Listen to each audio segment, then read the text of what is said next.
Hello friends, welcome back once again. Friends, आज की class में हम लोग देखेंगे पास्ट कंटिन्यूअस टेंस के बारे में। या देखिए, आज ही हो जाएगी तो कंप्लीट कर देते हैं इसको हम लोग। देखिए, तो पहले हम लोग जानेंगे इनके स्ट्रक्चर के बारे में, रूल के बारे में। ठीक है, रूल अर्थात कि स्ट्रक्चर के बारे में हम लोग बात करते हैं। तो इनका मेनली स्ट्रक्चर जो होता है, सब्जेक्ट है आपका, और सब्जेक्ट के साथ क्या इस्तेमाल कीजिएगा कि वाज और वेयर, वाज और वर्ड, इन दोनों में से एक इस्तेमाल करना है आपको। और इसमें ध्यान रखना है कि वर्ब वन के साथ आईएनजी लगेगा। ठीक है, और लास्ट में जितने भी आपके बच जाएंगे अदर वर्ड्स, ऑब्जेक्ट बच जाए, कंप्लीमेंट बच जाए, इन सभी को लास्ट में आप लिख दीजिएगा अदर वर्ड्स। राइट, यानी कि सब्जेक्ट शुरू में लगाने, फिर वाज वर्ब, फिर वर्ब वन आईएनजी, और प्लस में अदर वर्ड्स सारे आपको इसमें लगा देने हैं। क्लियर? अब क्या है कि अब एक एग्जांपल देके देख लेते हैं हम लोग। ये तो हमारा असर्टिव सेंटेंस है। कैसा सेंटेंस है? असर्टिव सेंटेंस है। अब इसके एग्जांपल से समझने की कोशिश करते हैं। एग्जांपल से, एग्जांपल क्या ले लेते हैं? रोहन, एग्जांपल क्या लेंगे? रोहन, रोहन बाजार में आम बेच रहा था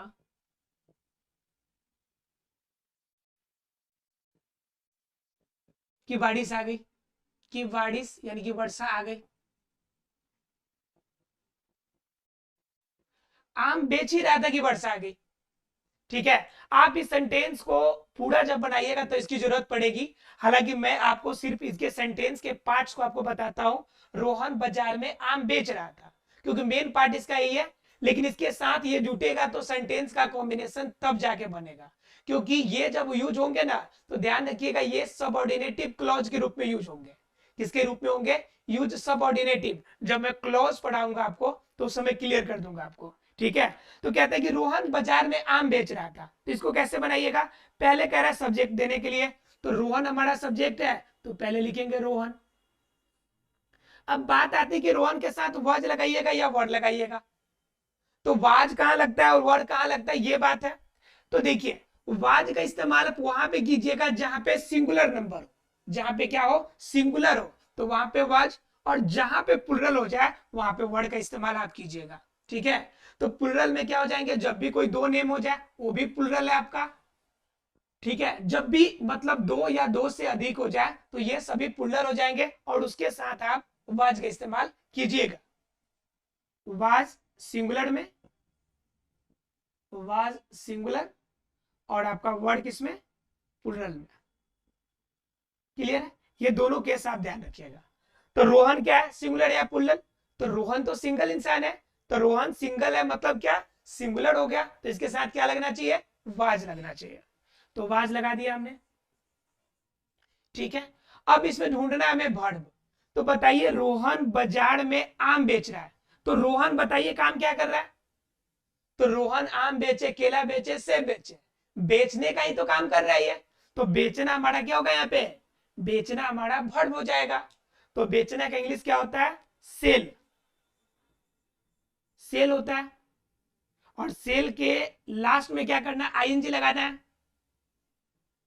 तो सेलिंग हो जाएगा। क्लियर? अब बात करता है कि अदर वर्ड लगाने की। तो भाई बेच क्या रहा है वो? तो आम बेच रहा है, तो सेलिंग मैंगोज। क्लियर? और कहां बेच रहा है? तो मार्केट में, तो एट मार्केट हो जाएगा। Eight market. बोलिए, क्लियर है सभी को? सभी को क्लियर हो गया होगा कि Rohan was selling mangoes eight market. तो असर्टिव इजीली बन जाएगा। अब फटाफट हम लोग देख लेते हैं निगेटिव, और इनके अन्य पार्ट्स को भी देख ही लेते हैं। ठीक है, थोड़ा सा वीडियो लंबा होगा, आप लोग क्या करेंगे लेकिन पूरा देखेंगे इसे। देखिए, निगेटिव पार्ट में क्या होता है कि निगेटिव का मैंने आपको एक गोल्डन रूल बताया था। निगेटिव का क्या बताया था आपको? एक गोल्डन रूल। गोल्डन रूल ये रहता है कि जब भी सेंटेंस सिर्फ निगेटिव हो तो हमेशा थर्ड लेवल पे क्या लगाना है आपको? नॉट का इस्तेमाल करना है। ध्यान रखिएगा, गोल्डन रूल निगेटिव का है। तो निगेटिव में यूज कीजिएगा। इसका इंट्रोगेटिव निगेटिव, जब इंट्रो निगेटिव सेंटेंस होगा तो वहां पे इसका यूज इस फॉर्म में नहीं कीजिएगा, ठीक है। तो निगेटिव का नियम यह है कि तीसरे नंबर पे नॉट, तो सीधा पहले हम लोग नॉट से ही स्टार्ट करते हैं। नॉट लगा दिया हमने तीसरे नंबर पे, ठीक है। वर्ब तो फिक्स है कि आईएनजी लगेगा, वर्ब 1 के साथ आईएनजी, और उसके बाद अदर वर्ड्स लगेंगे। बोलिए लास्ट का काम क्लियर हो गया कि नहीं हो गया? क्लियर है। शुरू में तो कोई भी सेंटेंस आपका बन रहा है तो शुरू में जनरली क्या लगेगा? आपका सब्जेक्ट लगेगा। जब भी सेंटेंस आपका अफर्मेटिव या निगेटिव हो, ठीक है, सेंटेंस मतलब एसर्टिव फॉर्म में हो, तो उस कंडीशन में आपका सब्जेक्ट शुरू में लगेगा। एसर्टिव का मतलब होता है कथनात्मक, वो आपका अफर्मेटिव भी हो सकता है या निगेटिव भी हो सकता है। तो ऐसे दोनों कंडीशन में किसका इस्तेमाल करेंगे? शुरू में सब्जेक्ट का शुरू में इस्तेमाल होता है। और सब्जेक्ट जब लग गया तो इसके साथ हेल्पिंग वर्ब लगेगा, वाज या वर, दोनों में से एक लगेगा, बन जाएगा। अब क्या करना है कि एग्जांपल से देख लेते हैं इसे कि कैसे बनेगा ये। तो एग्जांपल है, तुम बाजार में नहीं रो रहे थे। अब मान लीजिए कि नहीं रो रहा था, कोई बच्चा है रो नहीं रहा था बाजार में, मतलब क्या हो गया कि अब इसको बनाना है सेंटेंस को। तो पहले में क्या ढूंढना है? इसमें सब्जेक्ट ढूंढना है, क्योंकि ये सर्टिव वाली बात है इसमें। तो सब्जेक्ट क्या हो जाएगा? तुम का इंग्लिश यू, और यू के साथ वाज वर्ब में से एक लगाना है। तो यू के साथ बताइए क्या लगेगा? वाज या कि वर्ड।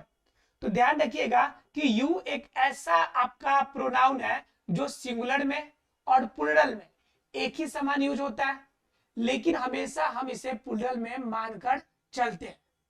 ध्यान रखिएगा इस बात का कि ये सिंगुलर और प्लूरल दोनों फॉर्म में इस्तेमाल होता है, लेकिन यू को जनरली हम किस में मान के चलेंगे? प्लूरल में। तो प्लूरल होगा तो आपका क्या हो जाएगा? इसके साथ वर्ड का इस्तेमाल करना पड़ेगा। क्लियर है। उसके बाद कह रहा है आपको इसमें नॉट लगाना है तीसरे नंबर पे, तो तीसरे नंबर पे हमने नॉट लगा दिया। अब इसमें भर ढूंढिए, रोना, तो रोना का विफ हो जाएगा। उसके साथ आईएनजी लगाना है, तो वीपिंग। और कहां भाई? तो बाजार में, तो वीपिंग एट मार्केट। क्लियर है। तो आसानी से बन जाएंगे ये।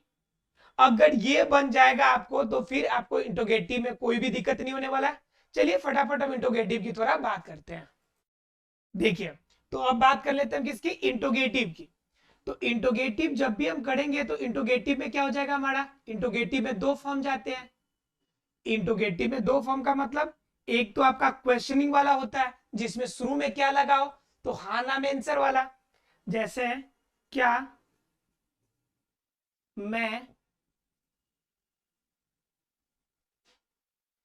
मैं स्कूल जा रहा था।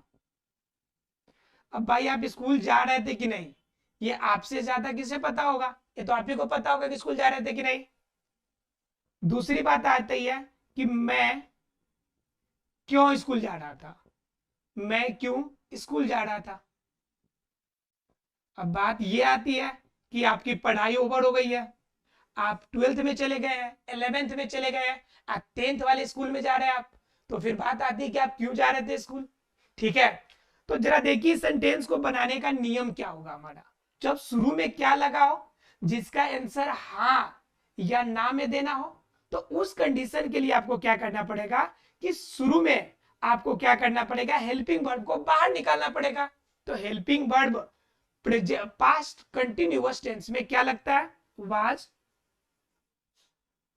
या वर्ड, यही दोनों लगते हैं। और इसके साथ क्या लगता है? तो सब्जेक्ट का इस्तेमाल किया जाता है। क्लियर। उसके बाद क्या, इसके साथ आपका क्या होता है कि वर्ब इस्तेमाल करेंगे, तो वर्ब 1 के साथ आईएनजी लगाएंगे और प्लस में अदर्स वर्ड लगा देंगे। ठीक है, अदर वर्ड्स। अगर बात करें इसी में, अगर बीच में क्वेश्चन वाला आ गया, इसको अगर बनाना होगा तो इसका नियम क्या बनेगा वो देखिए।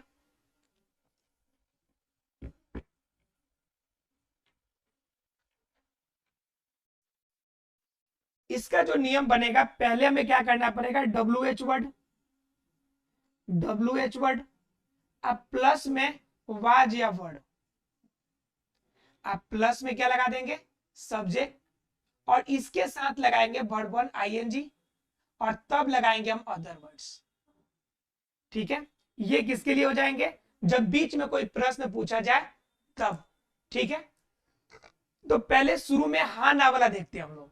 ठीक है, तो हाँ ना वाला में क्या कहता है कि क्या मैं स्कूल जा रहा हूं, तो पहले हेल्पिंग वर्ब लगाना है। तो हेल्पिंग वर्ब किसके अनुसार? सब्जेक्ट के अनुसार।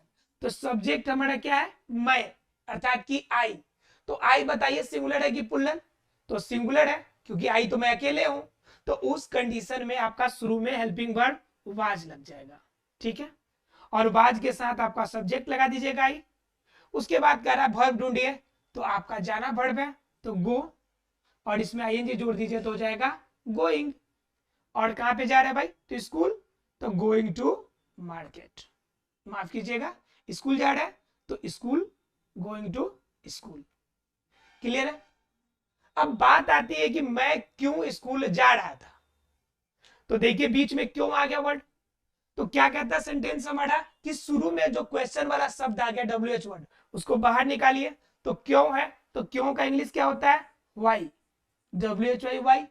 उसके बाद कह रहा है वाज या वेयर लगाने के लिए। तो बताइए मैं के साथ वाज लगेगा या वर्ड? तो वाज लगेगा, तो वाज।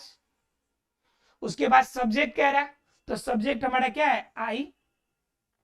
और उसके साथ क्या है आपका? उसके साथ आपको लगाना है वर्ब। तो जा रहा है, तो जाना वर्ब हो जाएगा तो गो, और गो के साथ आईएनजी लगाएंगे तो गोइंग। और कहां जा रहा है भाई? तो स्कूल, तो गोइंग टू स्कूल। क्लियर है? तो इस तरह से आपका इंट्रोगेटिव सेंटेंस भी बन जाएंगे। आशा है क्लियर हो गया होगा।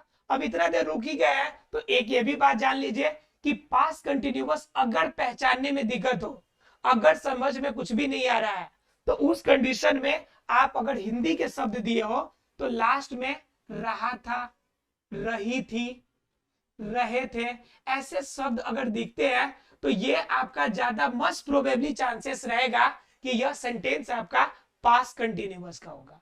ठीक है, अगर ये लास्ट में दिया और रहा था, रही थी, रहे थे, तो आप ज्यादा चांसेस रखिएगा कि वो सेंटेंस पास्ट कंटिन्यूअस टेंस में होगा। लेकिन 100% उसी में होगा